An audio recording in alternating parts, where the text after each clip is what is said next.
और वोट बंदी भी इसको एक वर्ड यूज कर रहे हैं लोग, वोट बंदी है नोटबंदी की तरह। जेडीयू का कोई भविष्य नहीं, इलेक्शन तक ही भविष्य है। जेडीयू इस इलेक्शन के बाद खत्म हो जाएगी। जो 2024 में वोट दिए थे और 2025 में बूथ पर जाने के बाद उनको वोट ना देने दिया जाए तो वो हंगामा होना है। बिहार थोड़ा सा एक वॉयलेंट स्टेट है। सच है बिहार में कि आज भी सबसे बड़े नेता बीजेपी के नरेंद्र मोदी हैं जो प्रधानमंत्री हैं, और बिहार में गांव में लोग कहते हैं जाति की राजनीति होती है, लेकिन लोगों को ये पता नहीं है कि नरेंद्र मोदी की जाति क्या है। इसमें जन स्वराज पार्टी को लोग जान चुके हैं कि बीजेपी की बी टीम है। बीजेपी कहने पर ही जिस तरह से ओवैसी अपने कैंडिडेट को खड़ा करते हैं, बीजेपी को गाली भी देते हैं। जब तक लालू प्रसाद अलाइव हैं पॉलिटिकली, तब तक वो बीजेपी और अपोजिशन के लोग चाहेंगे कि उस इशू को अलाइव रखें, जिंदा रखें। उनको फायदा इससे होता है। लोगों के मन में एक डर और भय का माहौल। घर में घमासान जरूर है, घर में पॉलिटिक्स हो रही है और घर में कैंप्स बन रहे हैं। 2 बहन अलग है, 3 बहन अलग है, या जब तक लालू यादव हैं बचा के रखे, चूंकि is a family man. Owaisi के साथ एक टीम चलती है 50-55 आदमी।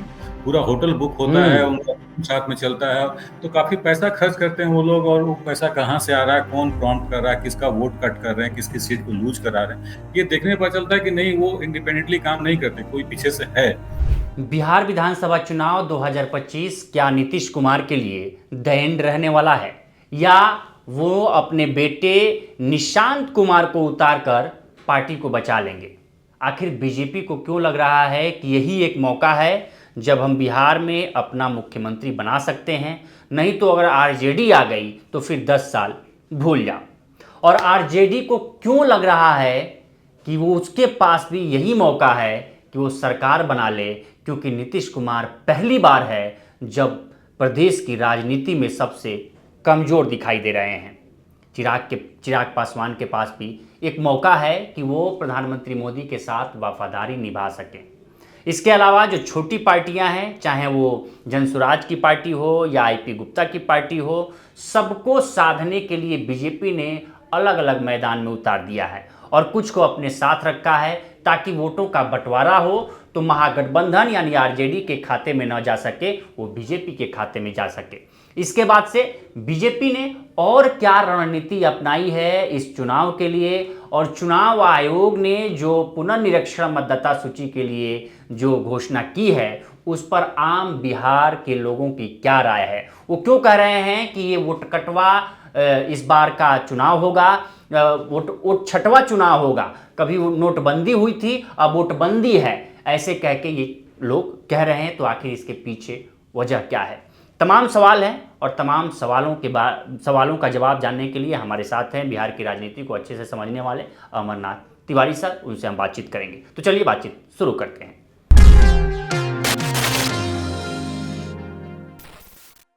अब बिहार का चुनाव है। बिहार चुनाव में अब लोग बूथों पे लोग जो ब्लॉक बीएलओ जा रहे हैं, अब ये कह रहे हैं कि बड़ी स्थिति गंभीर बनी हुई है, और नेता भी इसके लिए कह रहे हैं कि भाई आप बीएलओ के साथ बदसलूकी मत करो, आप जाओ। और खुलेआम पप्पू यादव ने तो ऐलान कर दिया है कि आप इसका बहिष्कार करो। इस स्थिति क्या, आपको क्या लगता है कि जो चुनाव आयोग ने जो ये निर्णय लिया है, क्या ये पूर्ण रूप से सही है, या इतने कम दिनों के अंदर क्या ये संभव है?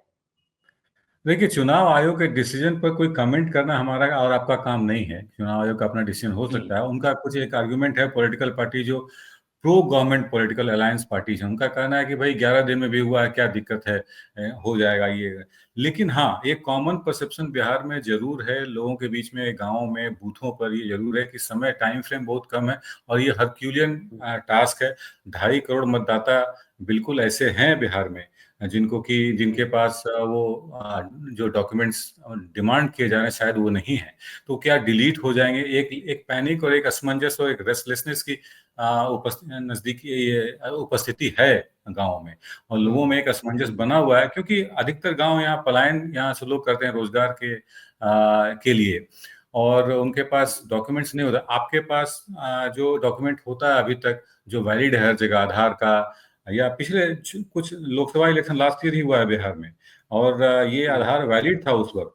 आप बूथों पर अगर आपका एपिक कार्ड अगर हो तो उसके थ्रू आप कर सकते थे इनरोलमेंट, और ये कर सकते थे। एपिक कार्ड आप लास्ट ईयर का अभी आप इनवैलिड कर रहे हैं, तो उनके लिए थोड़ा सा मुश्किल है। एक हालात असमंजस की बनी हुई है, और लोग कहते हैं कि टाइम फ्रेम बहुत कम है, इसको करना ही था तो 1-2 साल समय लेते उसको करते, क्योंकि बड़ा एक्सरसाइज है जी। क्योंकि आप देखिए कि अभी इंडियन एक्सप्रेस में एक रिपोर्ट भी छपी है जिसमें कहा गया कि जी। जो नीतीश कुमार है उनके विधानसभा के एक सभी व्यक्ति सभी हैं, जगह वो कह रहे हैं सभी कि जगह। हम हमारे पास आधार कार्ड है, हमारे हम्म, पास वोटर आईडी कार्ड है और हमारे हम्म, पास जो मनरेगा वाला जॉब कार्ड है, जी, वही वो है भी जो हमारे लिए एक हाँ, वो सैद्धांतिक वैलिड है नहीं कि है भाई इसलिए वो। तो हम जी रहे हैं, यही जी जी रहे हैं हम। लेकिन जी यही आपने इनवैलिड कर दिया। बिल्कुल बिल्कुल बिल्कुल बिल्कुल। तो इसको लेकर के थोड़ा सा बिहार जैसे गरीब प्रदेश के लिए, इलिटरेट स्टेट के लिए, इलिटरेट मैं कहूँगा हुँ, इलिटरेसी रेट बहुत कम है, लोएस्ट है, हाँ, इसलिए इलिटरेट कहते हैं हुँ, कि थोड़ा सा ये एक अमान्य जैसी स्थिति है और एक अफरा तफरी का माहौल बन गया है बिहार में, गाँवों में खासकर। हुँ, जी हुँ। पॉलिटिकल सिनेरियो पे चलते हैं। अभी आप देख रहे हैं कि जेडीयू ने अपने दफ्तर में प्रधानमंत्री मोदी के साथ फ़ोटो लगा दिया है, बीजेपी ने भी अपने साथ फ़ोटो लगा दिया। इसके क्या मायने निकाले आप? देखिए ये शो ऑफ यूनिटी का एक एक्सरसाइज लगता है, ऐसा है कि पहले जेडीयू ऑफिस में लगा प्रधानमंत्री का, और ये बड़ा अचानक से हुआ, हुँ, पहली बार हुआ किसी पॉलिटिकल पार्टी हुँ, के दफ्तर में और उनके स्टेट प्रेसिडेंट के ऑफिस के बाहर किसी दूसरे पॉलिटिकल पार्टी के लीडर का फोटो और उसके साथ उनका फोटो, ये पहली बार हुआ था। ये तो उनका आर्गुमेंट अपना था कि ये यूनिटी का ये सिंबॉलिक जेस्चर है, हम लोगों ने साइन दिया कि इंडिया बड़ा एकजुट है, और उसको दिखाने के लिए बाद में ऐसा एक्सरसाइज किया गया। लेकिन हुँ, ये सत्य है, देखिए ये सत्य है और सच है बिहार में कि आज भी सबसे बड़े नेता बीजेपी के नरेंद्र मोदी हैं जो प्रधानमंत्री हैं। और बिहार में गांव में लोग कहते हैं जाति की राजनीति होती है, लेकिन लोगों को ये पता नहीं है कि नरेंद्र मोदी की जाति क्या है, लेकिन वो सबसे बड़े नेता हुँ, है। तो शायद पार्टी के हुँ, तरफ से और एनडीए की तरफ से भी लोग रियलाइज कर रहे हैं, उनको इनकैश करने के लिए आने वाला चुनाव जो होने वाला है अक्टूबर नवंबर में हुँ, असेंबली का, शायद हुँ, उसको इनकैश करें, इसके लिए इसका एक मूव था। लेकिन जो रूलिंग पार्टीज हैं, कोalition पार्टी हैं, उनका कहना है कि नहीं, एक शो ऑफ यूनिटी था हम लोगों के बीच हुँ। में। जी तो आप इस चुनाव में जो चुनाव हो 2025 में होने वाला है, इसमें मुद्दे क्या देख रहे हैं? दोनों दोनों तरफ से, चाहे वो एनडीए हो, चाहे विपक्ष हो? देखिए, मुद्दा मुद्दा एक, अब इसमें ऐसा कहें कि मुद्दे को अपनी तरफ लाने की कोशिश हो रही है दोनों पार्टी, पॉलिटिकल पार्टी के। तीन चार बेसिक इश्यूज ही हैं जो दोनों तरफ से, इंडिया ब्लॉक से भी, इंडिया ब्लॉक से भी, जो रेज कर रहे हैं इशू को। वो एक अनएम्प्लॉयमेंट है, हुँ, माइग्रेशन है, पॉवर्टी है और बिहार का हुँ, लॉलेसनेस है। ये तीन चार इश्यू हैं जो हुँ, दोनों तरफ के जो अलायंस पार्टीज हैं वो रेकअप करते रही हैं। लेकिन बात यही है कि किसको टिकट मिलेगा, किसको नहीं मिलेगा, दोनों तरफ से ये जोड़ तोड़ जाति के आधार पर ही बिहार में होना है। किस जाति का डोमिनेंस हुँ, किस कॉन्स्टिट्यूंसी में है, पासवान है कि नहीं है, दलित है कि नहीं है, हुँ, अपर कास्ट के हैं कि नहीं है, और बाकी हुँ, इश्यूज गौन रहते हैं। लेकिन हाँ, एक डेमोक्रेसी है, इसमें इलेक्शन है, तो अनएम्प्लॉयमेंट का, माइग्रेशन का, लॉलेसनेस का, ये सब इश्यूज है जो दोनों पॉलिटिकल पार्टी के नेता उठा रहे हुँ। जेडीयू का हम देख रहे हैं कि जेडीयू 2020 में भी जब चिराग पासवान अलग चुनाव लड़े थे, उस समय हैं। जेडीयू को नुकसान हुआ था। इस जी बार भी चूँकि लोकसभा चुनाव चिराग हम्म, पासवान एनडीए के साथ मिलके लड़े, लेकिन हम्म, इस बार उन्होंने कहा है कि नहीं, हम अलग से लड़ेंगे। जी जेडीयू का इस पे क्या स्टैंड है? आखिर जेडीयू प्रत्यक्ष रूप से खुले तौर पे कह क्यों नहीं पा रही कुछ? नहीं, क्योंकि ये दोनों एनडीए के पार्ट हैं, और एनडीए के पार्ट हुँ, हैं और दोनों कंस्टिट्यूएंट हैं एनडीए के, रूलिंग एनडीए जो चल रही है बिहार में सेंटर में, दोनों पार्ट हैं, हुँ, चाहे वो चिराग पासवान हो, चाहे हुँ, वो जेडीयू हो।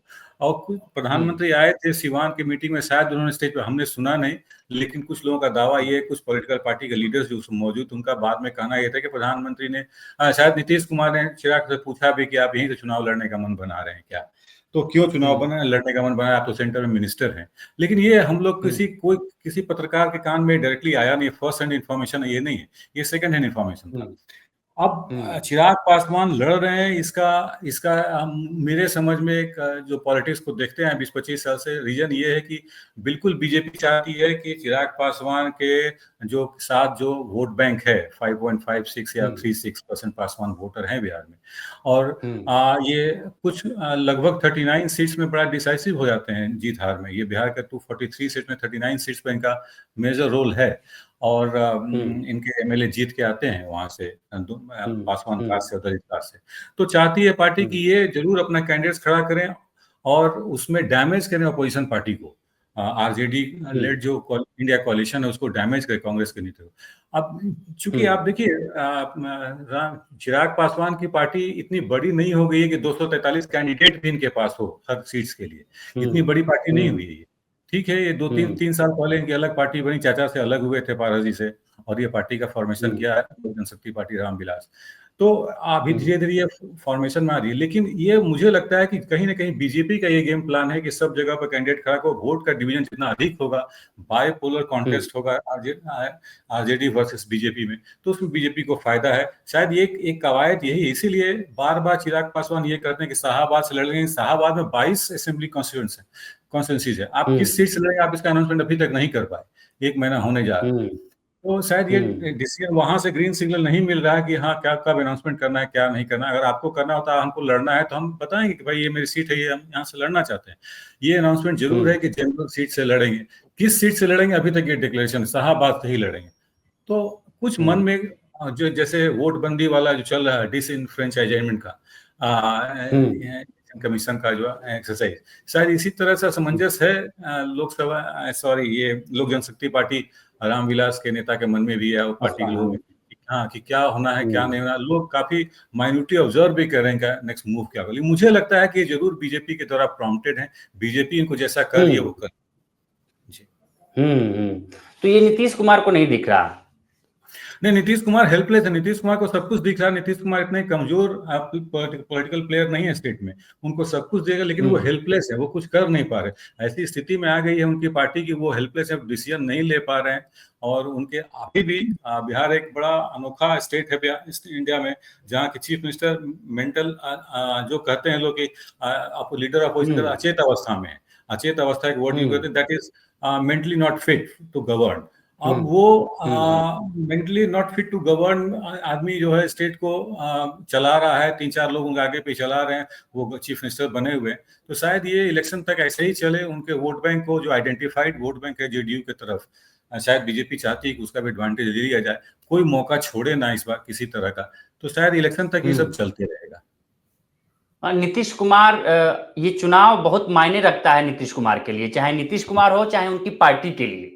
बिल्कुल बिल्कुल बिल्कुल। नीतीश कुमार अगर नीतीश कुमार के लोगों को और नीतीश कुमार की बातों को, उनके पार्टी के बातों को, लोगों के लीडर्स के बातों को मान भी ले कि वो मुख्यमंत्री के दावेदार हैं, मुख्यमंत्री बनाए जाएंगे, तब भी उनका लास्ट इनिंग है। इसके बाद वो इस पोजीशन में नहीं रहेंगे कि वो मुख्यमंत्री बने।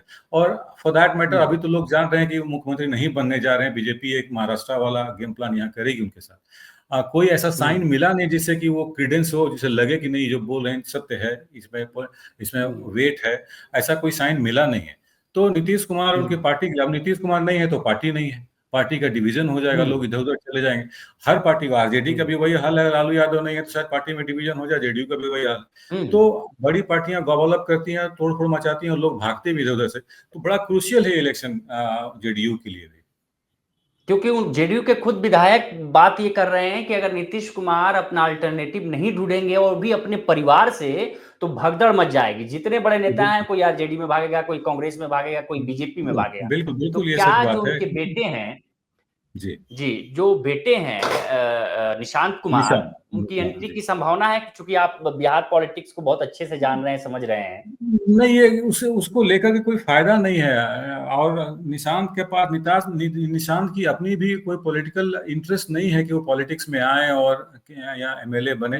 अब जो लोग आसपास हैं उनका फायदा हो सकता है कि नीतीश कुमार के थ्रू जो फायदा उठा रहे हैं या सरकार चला रहे हैं, जो पावर में है, वो लोग नीतीश कुमार की जगह उनके बेटे को बैठा, उनका फायदा। लेकिन निशांत कुमार एक बड़ा स्पिरिचुअल आदमी है। वो मुंगेर योगा सेंटर में कुछ साल के 6-7 महीना अपना व्यतीत करते हैं, उसके बाद गाजियाबाद के फ्लैट में रहते हैं, कुछ दिनों तक पटना में रहते हैं। कभी भी वो किसी पॉलिटिकल मीटिंग्स में या किसी तरह का इंटरफेरेंस नहीं हुआ है। अब उनके आने के बाद उनको स्टैब्लिश होने में भी समय लगेगा, उनको जोड़ तोड़ की राजनीति सीखनी पड़ी। नीतीश कुमार की तरह वो पॉलिटिकली एस्ट्यूट लीडर नहीं है एट द एज ऑफ 49। तो यानी कि निशांत, चूंकि हम देखते भी हैं कि वो ऑरा नहीं है, जैसे अभी लालू प्रसाद की जो विरासत को तेजस्वी ने संभाला, एक ऑरा उन्होंने बनाया। निशांत के आवाज अभी भी वो जी, तेजस्वी की एंट्री लालू ने काफी जल्दी करा दी थी, मैं ये कहना चाह रहा था। अब तो आरजेडी परिवार में भी दो देख ही रहे हैं, दोनों भाई अलग अलग तरीके से तेज प्रताप को कैसे जो हुआ, उसका असर बिहार की राजनीति पे जो चुनाव होने वाला है, कितना असर पड़ेगा तेज प्रताप वाले जो मामला हुआ? देखिए, पॉलिटिकली इसका कोई इम्पैक्ट बहुत खास होने वाला नहीं है, क्योंकि Tej Pratap as a political leader establish नहीं कर पाए अपने को। लेकिन हाँ, लालू के लड़के हैं, लालू के बड़े लड़के हैं, और तेजस्वी ने अपने को जिस तरह से एस्टैब्लिश किया, उसका कारण था कि लालू ने पब्लिकली ये डिक्लेयर किया कि मेरे पॉलिटिकल उत्तराधिकारी, राजनीतिक उत्तराधिकारी यही है। वो बता चुके हैं लोगों को इलेक्शन में और रैलीज में और सब कुछ। तो उसका फायदा तेजस्वी को, तेजस्वी ही एज अ लीडर वो स्टैब्लिश अपने कर पाए। तेज प्रताप का कोई पॉलिटिकल से 3-4 एमएलए जो डिसग्रंटल एमएलए हम लोग बोलते हैं, जिनका कि मोह भंग हो गया टिकट नहीं मिलने के कारण या किसी और कारण से, वो तेज प्रताप के साथ जरूर नजर आ जाता है। लेकिन तेज प्रताप, लेकिन एक जरूर बात है, घर में घमासान जरूर है। घर में पॉलिटिक्स हो रही है और घर में कैंप्स बन रहे हैं, 2 बहन अलग है, 3 बहन अलग है, या जब तक लालू यादव हैं बचा के रखे हो, चूंकि he is a family man, तो बचा के, लेकिन उनके बाद क्या होगा ये कोई जानता नहीं। और तेज प्रताप ने कुछ रिसेंटली, अभी 2-3 दिन पहले उन्होंने कहा भी कि मुझे कोई कमजोर ना समझे, मैं अपना काम करते रहूंगा और एक्सपोज करूंगा 4-5 जो धृतराष्ट्र या जो भी है, मैथोलॉजिकल कैरेक्टर का नाम लिया था, मैं उनको एक्सपोज करूंगा। ये एक थ्रेट है, इसका कोई पब्लिक में कोई टेकर्स नहीं है। वोट में कितना अपनी सीट बचा पाए, यही बहुत बड़ी बात है उनके लिए। अपनी सीट बचा लें, वही बहुत बहुत पॉलिटिकली रूप से बहुत सेटबैक आरजेडी को नहीं लगने वाला है। नहीं है, बिल्कुल नहीं है, बिल्कुल नहीं। 2-3 बातें और चल रही हैं बिहार की राजनीति में सर, कि जैसे छोटी छोटी जो पार्टियां हैं, चाहे वो प्रशांत किशोर की नई पार्टी उन्होंने बनाई हो, आईपी जो गुप्ता हैं जो उन्होंने नई अपनी पार्टी बनाई है, वीआईपी है, चाहे हम है, ये कितना इफेक्टफुल रहेंगी? जो बाहर दोनों गठबंधनों से अलग होकर जो लड़ रही हैं, वो कितना इम्पैक्टफुल रहेंगी इस चुनाव में? देखिए 2-3 पार्टी इसमें, जन स्वराज पार्टी को लोग जान चुके हैं कि बीजेपी की बी टीम है। बीजेपी कहने पर ही जिस तरह से ओवैसी अपने कैंडिडेट को खड़ा करते हैं, बीजेपी को गाली भी देते हैं, शायद इसलिए कि अपना अपना न्यूट्रलिटी और अपनी क्रीडेंस, पॉलिटिकल क्रीडेंस को बनाए कि नहीं वाकई हम थर्ड फ्रंट है नहीं। प्रशांत किशोर का जन स्वराज भी वो बीजेपी के कहने पर ही उनका पूरा पॉलिटिकल गेम प्लान हो रहा है। वीआईपी पार्टी वो अपने को अभी तक इंडिया ब्लॉक में है, पता नहीं कब तक है, उसके बाद नंबर ऑफ सीट्स नाम मिले जो डिमांड करेंगे, डिप्टी सीएम का पोस्ट डिमांड कर रहे हैं, नाम ले तो वो एनडीए में भी आ सकते हैं। तो ये फ्रिंज पार्टियां हैं, इनका डिमांड पूरा नहीं हो तो इधर उधर जा सकती हैं, लेकिन इनका इम्पैक्ट 3-4 सीट से अधिक नहीं है बिहार के चुनाव का जो गणित है उसमें इनका बहुत ज्यादा से नहीं है। हाँ, 5-6 सीट पर जरूर कुछ कुछ पार्टियां हैं। अब प्रशांत किशोर 4 बायपोल लड़े, उसमें एक भी नहीं जीत पाए, लेकिन 2 आरजेडी के सीट को जरूर हरा दी। उनका रोल यही है कि अपोजिशन पार्टी के कैंडिडेट्स को हराओ और भले अपना एक दो जीत ले, और बीजेपी को उससे फायदा होना। तो बीजेपी इस बार बड़ा हर सीट के लिए, हर चीज के लिए, अब पता चल रहा है कि विकास वैभव जो आईपीएस ऑफिसर हैं वो बेगूसराय से उनको फील्ड करने की कोशिश कर रही है बीजेपी।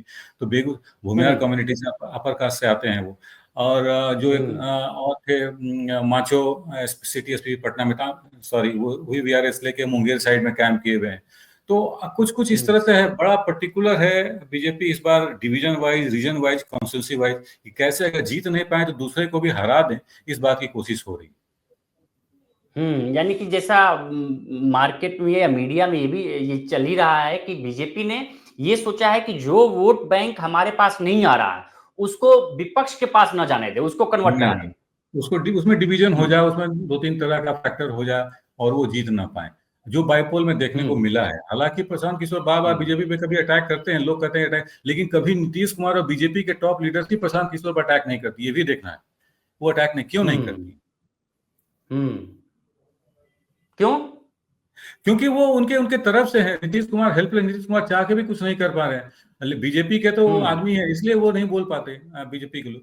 प्रशांत किशोर बीजेपी पर कहते हैं, ये शायद पब्लिक के इंप्रेशन देना चाहते हैं कि हम एक थर्ड अल्टरनेटिव है बिहार में, बीजेपी और आरजेडी और जेडीयू को छोड़कर, लेकिन ऐसा कुछ है नहीं। उनका एक्शन स्पीक समथिंग एल्स और उनका अपना जो कहते हैं वो दूसरा कुछ बोलते हैं। तो बिहार के वोटर और बिहार के लोग काफी जागरूक हैं और लोग जानते हैं कौन किस पार्टी के लिए काम कर रहा है, किसके लिए वोट मांग रहा है, किसका मूव क्या है।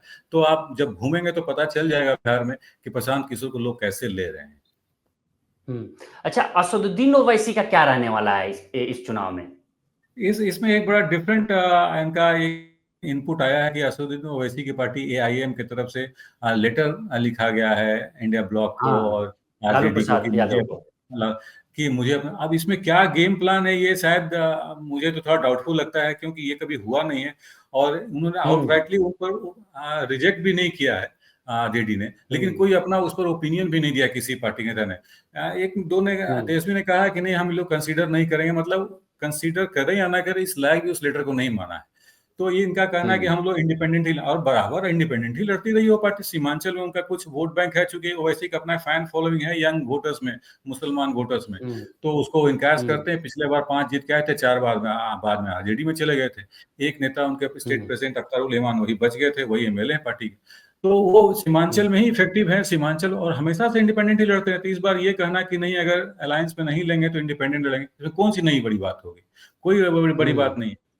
तो उनका इम्पैक्ट है, कुछ घूमने पता चलता है कि इम्पैक्ट है, लेकिन सीमांचल एरिया में ही उनका इम्पैक्ट है, और 5-6 सीट पर ही उनका इम्पैक्ट होता है। लगातार काफी पैसा खर्च करते हैं वो। हमने देखा है कई इलेक्शन में ओवैसी के साथ एक टीम चलती है 50-55 आदमी की, पूरा होटल बुक होता है, उनका साथ में चलता है।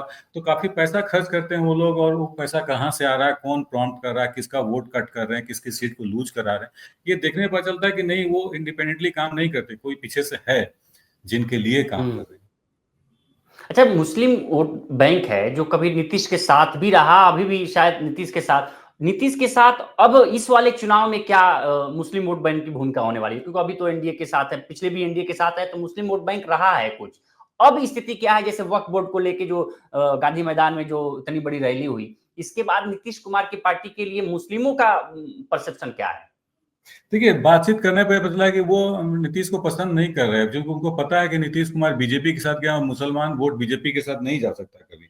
हाँ, पिछले पिछले इलेक्शन में कुछ वोट्स पड़े थे नीतीश कुमार को, मुस्लिम महिलाएं वोट की थी उनको, नीतीश कुमार के पार्टी को। तो उसको एज अ होल लोगों ने प्रोजेक्ट किया कि इतना परसेंट क्या लगा कि मुसलमान वोट भी कुछ गया। लेकिन इस बार शायद वोट में डिवीजन ना हो, और बीजेपी के कारण और नीतीश कुमार के फॉलिंग हेल्थ के कारण, जो एक पॉइंट ऑफ डिस्कशन हो गया लोगों में कि उनका हेल्थ बिल्कुल बिगड़ चुका है, वो काम नहीं कर रहे हैं, इसके कारण भी लोग अब बिल्कुल, जो शिफ्ट भी वोट हुआ तो वो शिफ्ट करने वाला लगता नहीं है।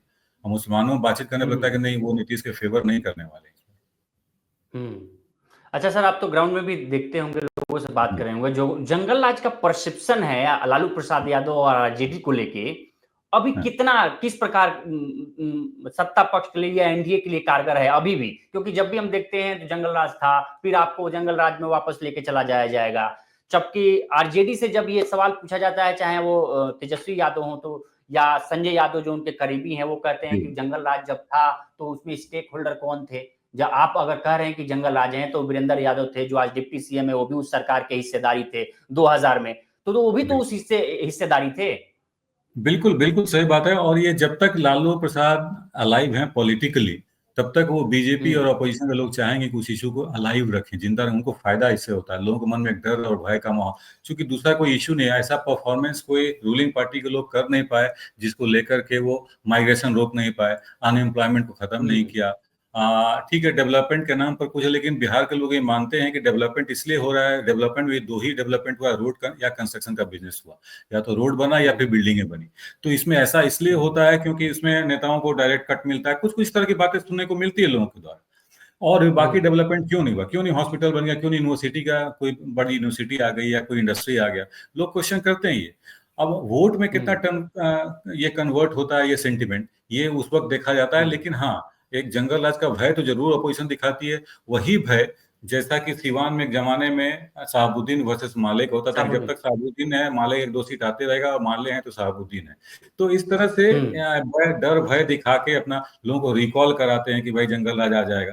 और बात है भी, जो लोग देखे हैं उनको समझ में है कि जंगल राज था और लॉलेसनेस थी उस वक्त, या कंप्लीट एब्सेंस ऑफ लॉ था ये कहें उस वक्त। तो उसका डर और डर दिखाते हैं लोग, बीजेपी के लोग और जेडीयू के लोग, कि उनके पास कुछ और दूसरा इशू है नहीं, तो बार बार उसको रिकॉल कराते हैं। जब तक लालू प्रसाद रहेंगे वो रिकॉल कराते ही रहेंगे। और कारण ये भी है कि अभी का जो 5 मिनट या के लगभग जो वीडियो बना, एक कैंपेन वीडियो आरजेडी का, उसमें लालू यादव कहीं तस्वीर नहीं लगी, वो सिर्फ तेजस्वी यादव का।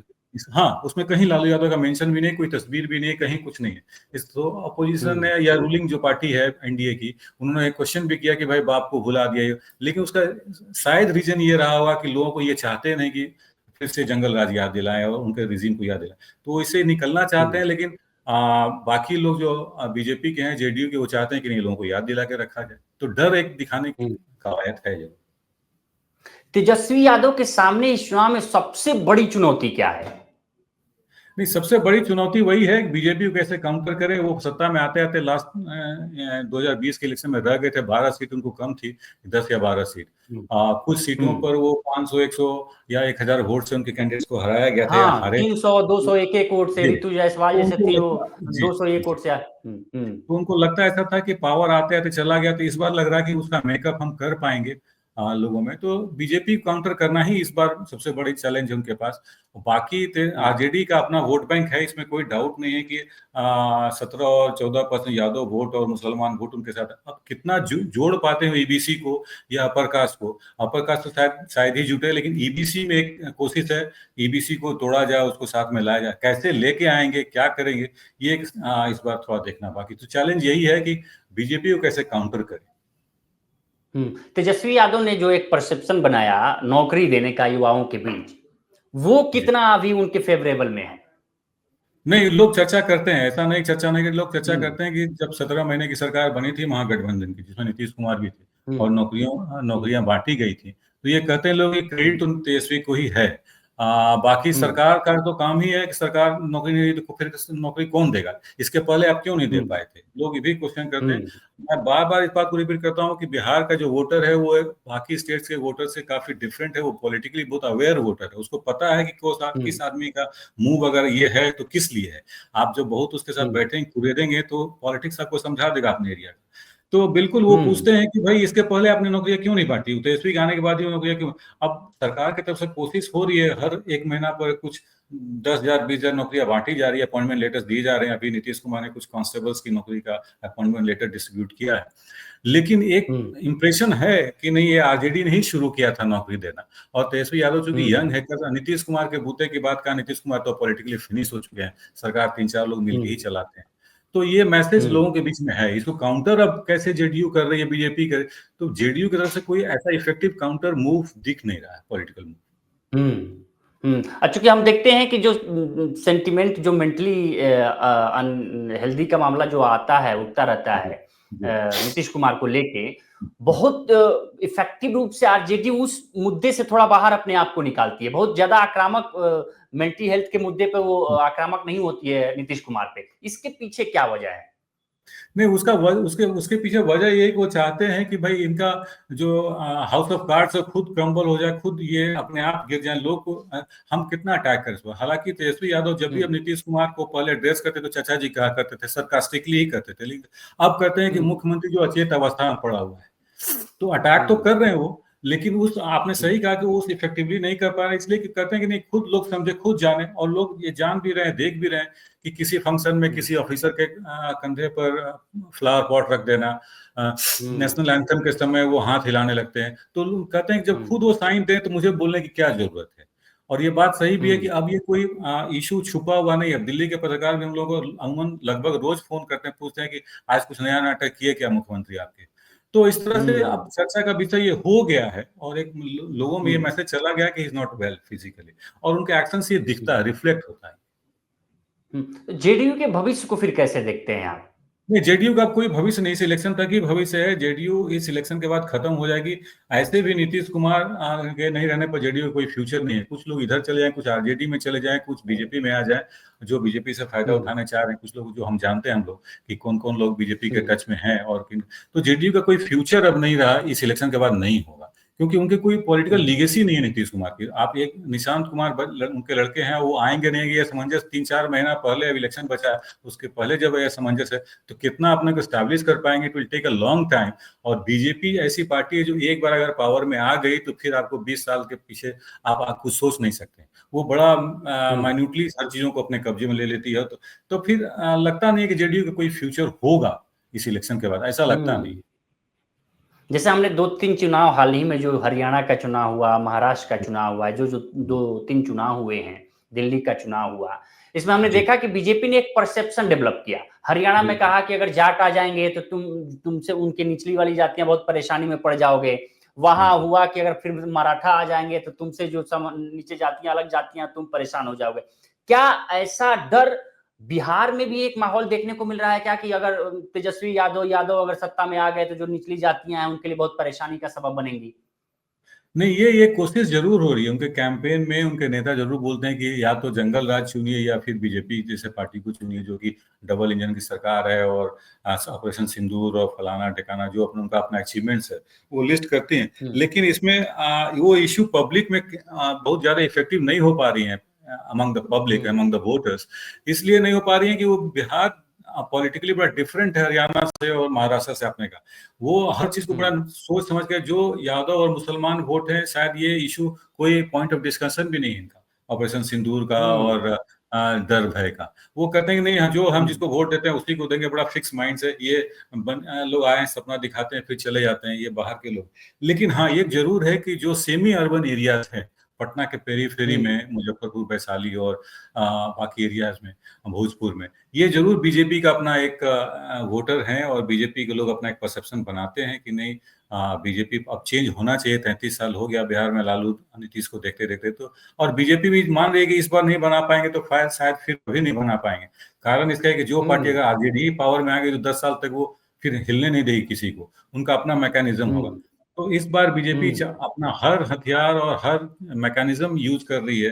एक एक पर्टिकुलर सीट पर उनका अपना असेसमेंट हो रहा है। 3-4 सर्वे उनका हो चुका पूरे बिहार में कि हम्म किस सीट पर कैसे हम्म कैंडिडेट को चाहिए और किसको देना चाहिए, कैसे पॉलिटिकल केमिस्ट्री को वो एग्जीक्यूट करेंगे। तो बीजेपी बड़ा हम्म पर्टिकुलर बड़ी पार्टी है, बड़ा रिसोर्स उसके पास, वो कर सकती है। अब हम्म ट्रायंगुलर कॉन्टेस्ट जो होता था बिहार में, बीजेपी, जेडीयू और आरजेडी, अब ये इस बार इंटरेस्टिंगली बायपोलर होने का चांस जरूर नजर आ रहा है कि बीजेपी वर्सेस आरजेडी, क्योंकि जेडीयू अभी इस स्थिति में नहीं कि वो बार्गेन कर पाए या बीजेपी को असर्ट कर पाए। या नीतीश कुमार एक जमाने में हम लोग कहा करते थे कि आप लोगों को सिर्फ मोदी ही दिखते हैं, हम नहीं दिखते हैं एज ए पीएम कैंडिडेट। आपको याद होगा 2013 और 2013 में। तो वो स्थिति अब नीतीश हम्म कुमार की नहीं है। काफी समय हो हम्म गया, हम कहते हैं कि गंगा में पानी बहुत बह गया ब्रिज के नीचे। तो वो काफी समय हम्म हो गया और इसको लेकर के बायपोलर इस बार होना है कंटेस्ट, ये जरूर लगता है। जैसे मान लीजिए एनडीए में तो बहुत हद तक संभव नहीं है कि पार्टियों के बीच टिकट बंटवारे को लेके बहुत चीजें घटित हों, क्योंकि प्रोमिनेंट तौर पे बीजेपी वहां हावी है।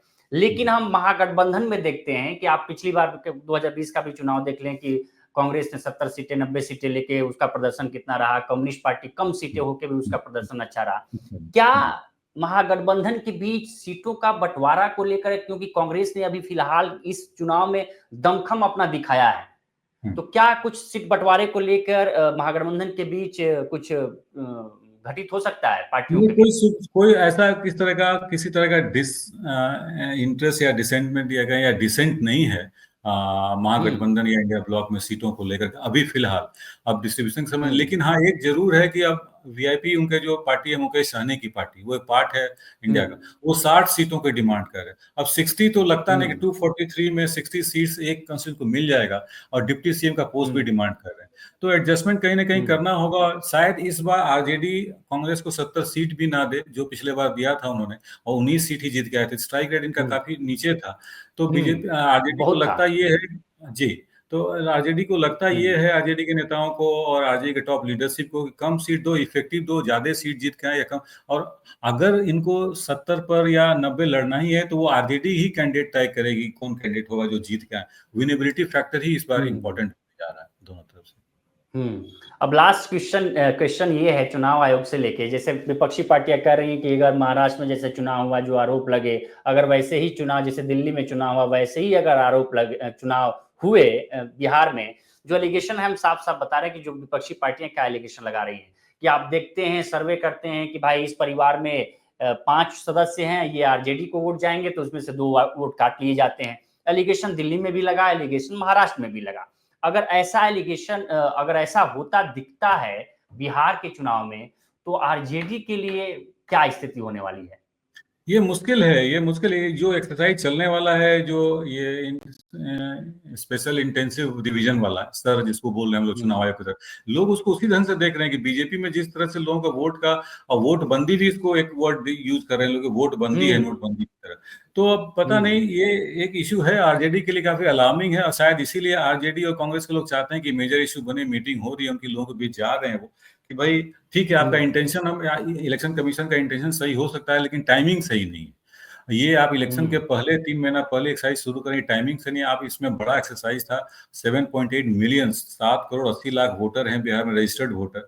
अब उनको 1 महीना में चेक करना, निकलना, फिर अपलोड करना, फिर पेपर मिलना, बूथ का इलेक्शन, ये थोड़ा बड़ा टास्क है। तो इसमें इस बाद में भी आप कर सकते थे, या 1 साल पहले इसकी शुरुआत कर सकते थे आप। तो असमंजस की स्थिति हम्म। तो है, और लोग चिल्लाएंगे कोई। और मुझे ये लगता है कि जो 2024 में वोट दिए थे और 2025 में बूथ पर जाने के बाद उनको वोट ना देने दिया जाए, तो वो हंगामा होना है। बिहार थोड़ा सा एक वॉयलेंट स्टेट है, तो वो एक हंगामा होना है हर बूथ पर। इस बार असमंजस की स्थिति बनेगी। और इसमें अगर यानी कि कोई, ये हम्म। जी, इसमें जो वंचित होंगे वो जी। यंग वोटर्स होंगे। यंग वोटर्स बहुत इम्पेशेंट होते हैं, उनको पता है कि नहीं, हम अपना अधिकार देंगे और करेंगे। लास्ट टाइम दिए थे, इस बार भी करेंगे। क्या गलती हम्म। इलेक्शन कमीशन की है? तो ये थोड़ा सा, इसको कैसे टैकल करेगी इलेक्शन कमीशन एडमिनिस्ट्रेशन के थ्रू, और क्या करेगी ये देखना बाकी है। लेकिन लगता ऐसा है कि एक रेस्टलेसनेस की स्थिति बनी हुई यानी कि ये चुनाव बहुत कई मायनों में है, पार्टियों के लिए भी है। मायनों बिल्कुल में है बिल्कुल और बिल्कुल चुनाव बिल्कुल आयोग के लिए भी चुनौतीपूर्ण है। बहुत बिल्कुल बहुत सुना। शुक्रिया सर हमारे साथ बातचीत करने के लिए। Thank you, thank you, thank you for having.